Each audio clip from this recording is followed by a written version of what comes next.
नाज़रीन, एक पार्टी है जो जमहूरियत की दावेदार है, जमहूरियत की बालादस्ती की बात करती है, हर मौका बमौका जमहूरी रिवायात और इक़्तिदार के तमगे सजाती है। लेकिन जब भी कोई आजमाइश आती है, जब भी साथी जमातों के साथ चलने की बात होती है, इस पार्टी के किरदार पर उंगलियां उठती हैं।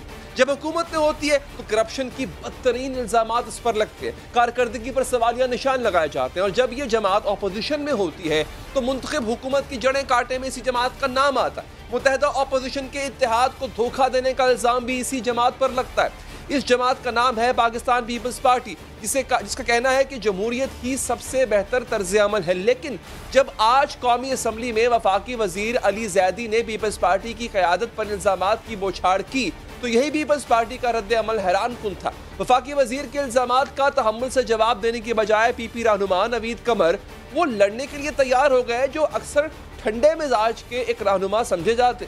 भुट्टो की जमात एक लूट के निजाम की जमात और दहशत गर्दी की जमात कैसे बन गई। 1981 में PIA का जहाज अल जुल्फिकार तंजीम में सलामुल्लाह टीपू जो कि PSF का वर्कर था कैसे अगवा करके अफगानिस्तान लेके गया। वो दहशत गर्दी नहीं थी।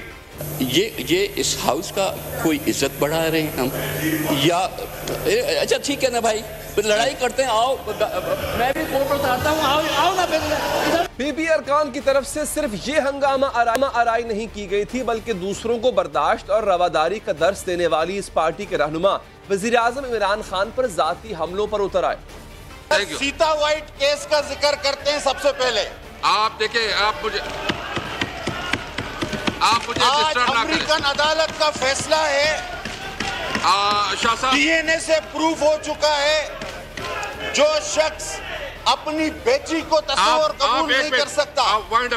पीपल्स पार्टी के रहनुमा नाज़रीन मुखालिफिन पर जाती हमले कर रहे हैं। हालांकि जब चंद हफ्ते पहले अमरीकी सहाफ़ी सिंथिया रिची ने बेनज़ीर भुट्टो शहीद समेत पार्टी रहनुमाओं पर शर्मनाक इल्जामात लगाए थे, तब पीपल्स पार्टी रहनुमा इन इल्जामात को अफसोसनाक और इखलाक से गिरा हुआ कहते थे। लेकिन अब पीपल्स पार्टी के रहनुमा जो जबान इख्तियार कर रहे हैं वो न सिर्फ अफसोसनाक है बल्कि जमहूरी रवैये के भी खिलाफ है। हालांकि पीपल्स पार्टी का हमेशा मौक़िफ़ रहा है कि वो हर मामले में जमहूरी रवैयों की ही कायल है, हत्ता कि इंतकाम के लिए भी जमहूरियत ही को बेहतरीन तरीका समझते।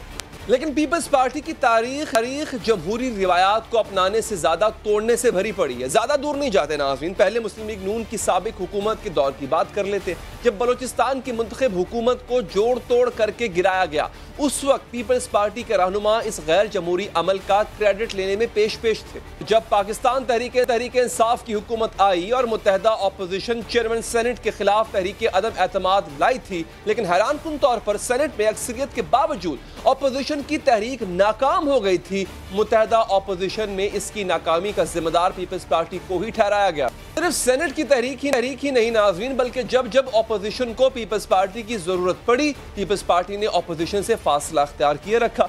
मौलाना फजलुर रहमान के आज़ादी मार्च में भी पीपल्स पार्टी ने हिमायत के बावजूद मुकम्मल शिरकत से गुरेज किया।